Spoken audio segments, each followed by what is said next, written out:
Hey everyone, in this video we will learn how to delete a query from the Power Query editor. So you might have a SQL or data extract happening in your Power BI file which you don't want.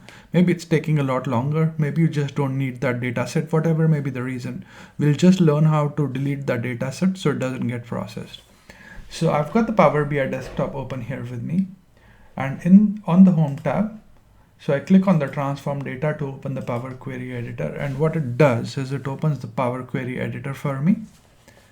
And once it opens the Power Query editor for me, you can see that I can see all my queries on the left hand side. So in this case, let's say I don't want the fact finance table.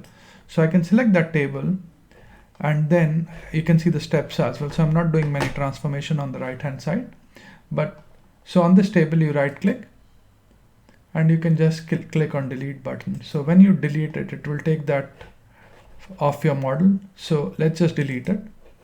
And once we've deleted it, I'll just hit close and apply.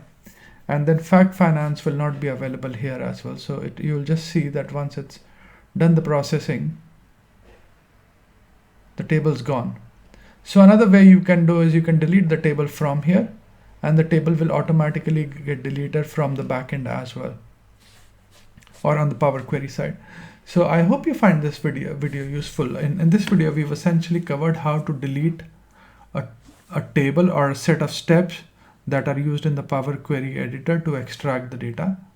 And all you need to do is open the Power Query editor, select the query or the table that you don't want, right click and delete it. So I hope you find this video useful, and thanks for watching this video.